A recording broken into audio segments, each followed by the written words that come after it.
Okay, so we're in 3.7 real zeros of a polynomial First function. is the factor and we theorem. have a few theorems That is going to tell with. us that if x minus c is a factor of the polynomial f of x, which means that c is a real zero of f of x, which we talked about real zeros in 3.3, then when f of x is divided by x minus c, the remainder is 0. So if you get a remainder of 0, then it's a factor, which you guys were actually tested on in Unit 1, so you should be pretty comfortable with that. So now we want to do an example. So use the factor theorem to determine whether the function f of x equals 2x cubed plus 11x squared minus 7x minus 6 has the factor x minus 1 and also the factor x plus 2. So I can easily, because this is in the form of x minus c, where your c is clearly just a 1, I'm going to use synthetic division to see if my remainder is 0, and it should go pretty fast. So I'm going to put my 1 here, and then remember I list out my coefficients in order without any skipping any terms, but it goes cubed, squared, 1, constant, so I'm good. So I have a 2, an 11, negative 7, negative 6. You bring down the first term, and then you do 2 times 1 to get a 2. Then you're going to add them together. Then that'll equal a 13. 13 times 1 is a 13. Add them together and I get a positive 6. 6 times 1 is a positive 6. Negative 6 and 6 is a 0, which is my remainder, which tells me that yes, x plus 2 is x minus 1 is a factor.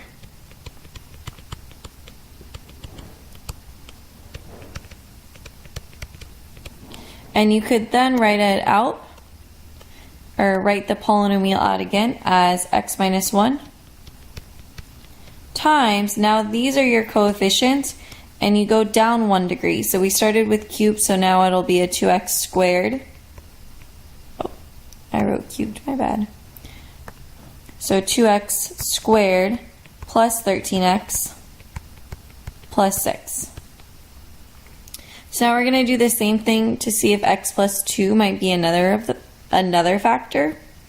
Okay. And so I'm going to put, if this is in the form of x minus c, that would be x minus a negative 2 to get x plus 2, so your c is negative 2.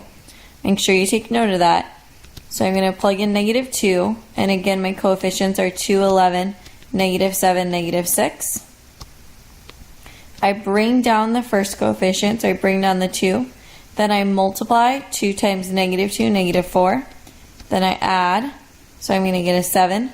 7 times negative 2 is negative 14. This will give me a negative 21, which I can already tell it's not going to work out for me. So you could stop, or if you're a perfectionist, you can finish. Then this will become a 42. And then when you add it together, you will get a 36, which is definitely not a remainder of 0. So no, x plus 2 is not a factor.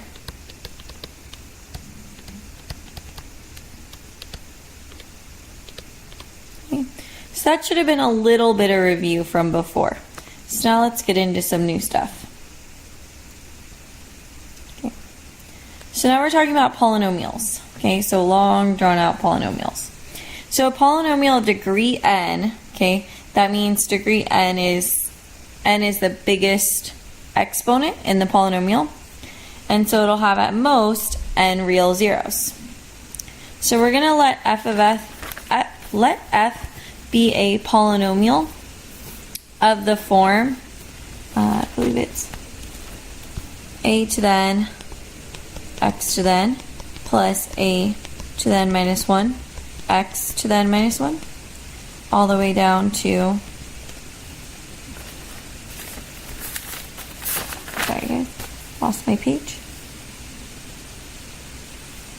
a1 x1 plus a naught, where an cannot equal 0 because then you wouldn't have an xn, and a naught can also not equal 0. And the a to the subscript 0 right here, that's pronounced a naught. So if you wonder what I'm saying, that's a naught. It's just anything with the subscript 0 is, you can call it naught. So like this would be x naught. So kind of side note so you don't wonder what I'm saying. So if p over q is in lowest terms, so we're talking about the fraction p over q. It's hard to type that, but it's p over q.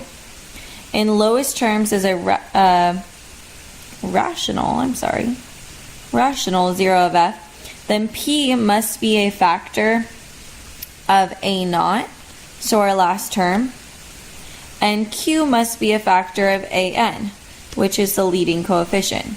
Okay, so a naught is the constant, so you're looking for p, you're looking for factors of the constant, and an is the leading coefficient. So you're looking for factors of the leading coefficient and then making them into a fraction. And those are going to be all of the possible real zeros. It'll give you more possible real zeros than actual real zeros. But all of the real zeros will be in that list that you're going to make. So let's try that out. Okay, so example number 2. Cut off example number 2.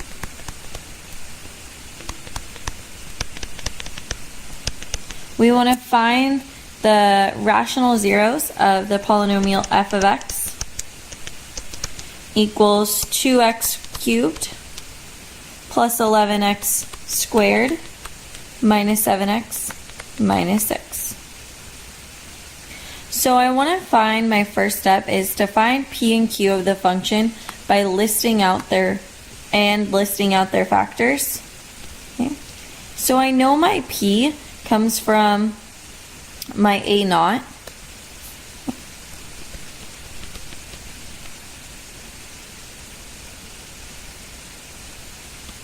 which in this case is a -6,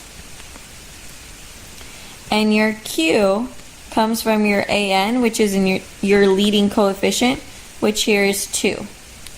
So we're going to list out all the possible factors of 6.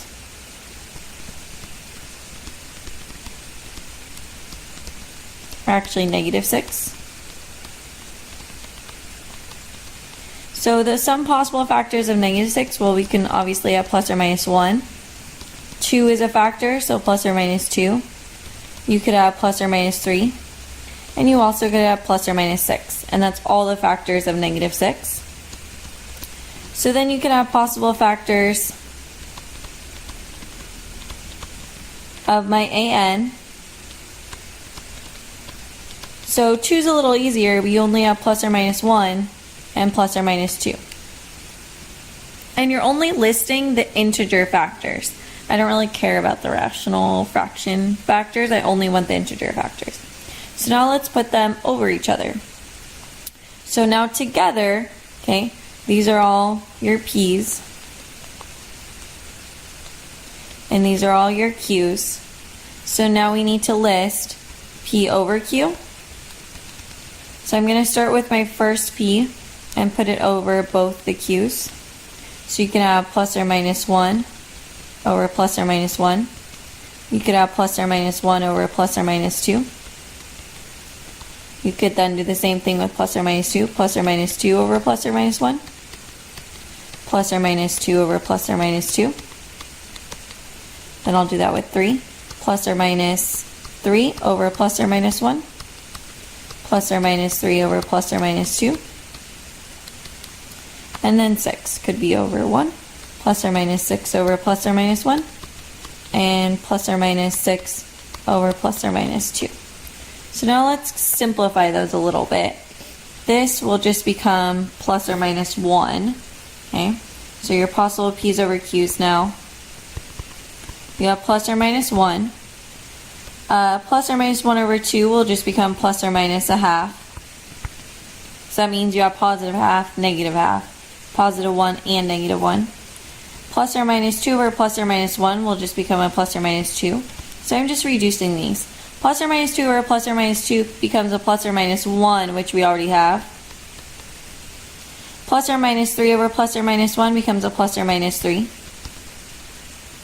Plus or minus 3 over plus or minus 2, I need to list. So it'll become plus or minus 3 over 2. Plus or minus 6 over plus or minus 1 just becomes a plus or minus 6.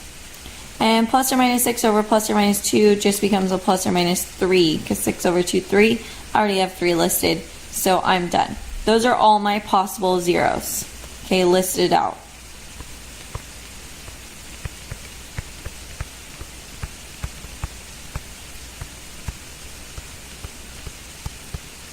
So we just completed step 2 as well, where we found the possible zeros by we listed all the combinations of P over Q. So the fraction P over Q. Okay, our next step is really optional. So if you're doing it by hand without a calculator, okay, on your test, you might have to test all of those. But let's count how many we would have. We would have 2, 4, 6, 8, 10, 12 to check. So unless you want to do synthetic division 12 times, which you could, it doesn't take that long, but that sounds a little horrible. Nobody really has time for that. So I'm advising you guys to plug it into Desmos or a graphing calculator first to kind of narrow down your list of the possible zeros, because on Desmos you can look and locate a lot of the zeros, and then you know, okay, these are probably the zeros. Let me test those out with synthetic division, and synthetic division will then help you factor the polynomial down and put it in the factored form. So I would do that. Okay, so I'm on Desmos and I'm going to plug in 2x cubed minus 11x squared minus 7x minus 6. Okay, and I can see from there, let me just zoom a little bit, that it looks like, oh, it should be plus 11x. I'm sorry, guys. Plus 11x squared minus 7x minus 6. That I have 3 zeros, which makes sense because my function is cubed. I'm going to have 3 zeros, and it looks like they're negative 6, maybe negative a half, and 1. So those are the zeros that I'm going to test. Negative 6, negative a half, and 1. Okay? So I'm going to plug those in. So first, okay, and I'm sorry, I know the screen froze, but this should have said all possible zeros. So from Desmos, I could see, I think it's negative 6, negative a half, and 1. Those are the 3 I'm going to test using synthetic division. So I'll start with negative 6 first. So if negative 6 is a factor, I should have a remainder of 0. And I had 2x cubed, so I'm going to put my coefficients. The first was 2, so I had 2x cubed plus 11x squared. So my next coefficient is 11, minus 7x minus 6, so then I have a minus 7 and a minus 6. So I start synthetic by bringing down this 2. 2 times negative 6 is a negative 12, which when I add to 11 becomes a negative 1. Remember, we're adding. Negative 1 times negative 6 is a positive 6. Add them together and I get a negative 1. Negative 1 times negative 6 is a positive 6. Add them together and get a 0. So yes, it is a factor. And remember, if I'm plugging in a c of negative 6, that means the factor was actually x minus negative 6, which is an x plus 6.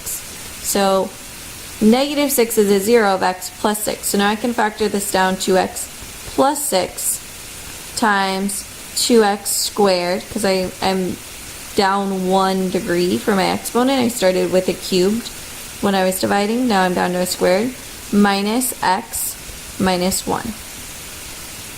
Which you probably could just factor from there, but we'll pretend like we can. So then we thought that 1 looked like a good 0. So I'm going to plug in 1 into my synthetic for 2, 11, negative 7, negative 6.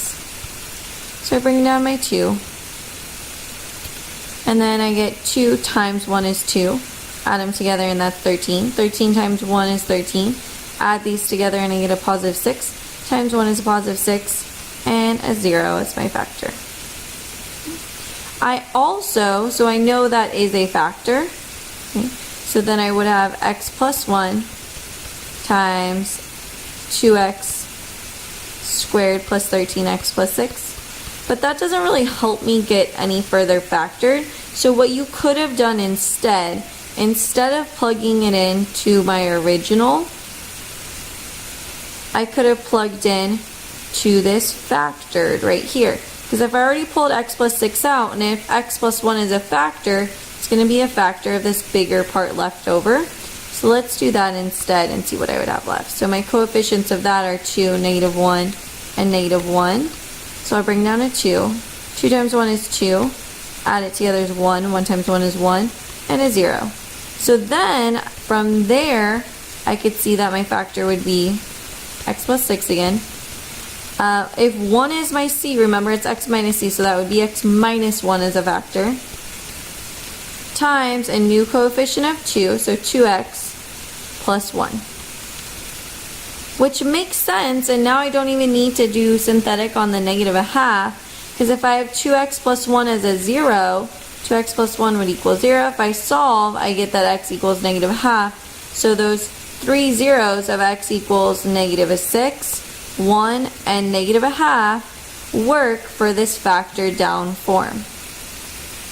Okay, so this is the factored down form. And that would be my answer. So my zeros are -6, 1, -1/2, and my factored form is x plus 6 times x minus 1 times 2x plus 1. So then my zeros, set each of those equal to 0, is -6, 1, -1/2, which we saw in Desmos, those are all in the form of P over Q when we listed our possible factors. Fun times. Okay, I'm going to wait 1 sec because I know sometimes there's an audio lag and I want it to catch up.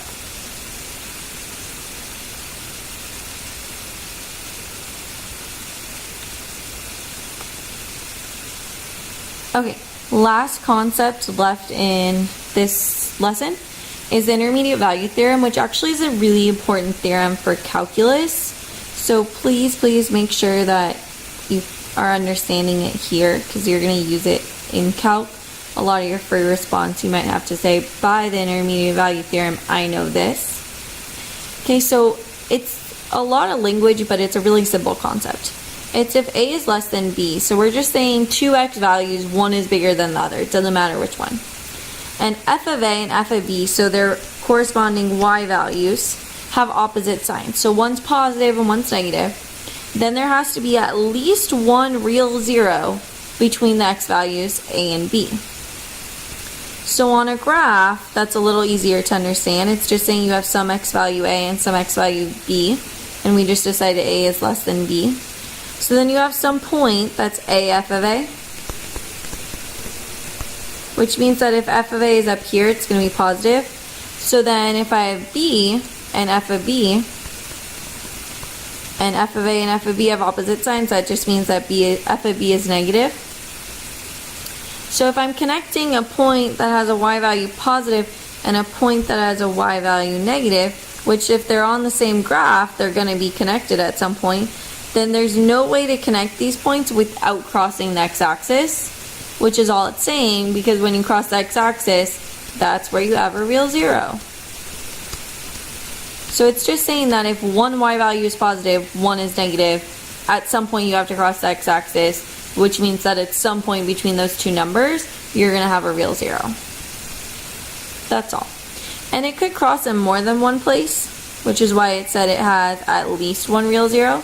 If it crossed like this, you'd have 3 real zeros between there. But you have to have at least one. And that's the intermediate value theorem. So that's the end of 3.7. Hope it wasn't too bad. See you tomorrow.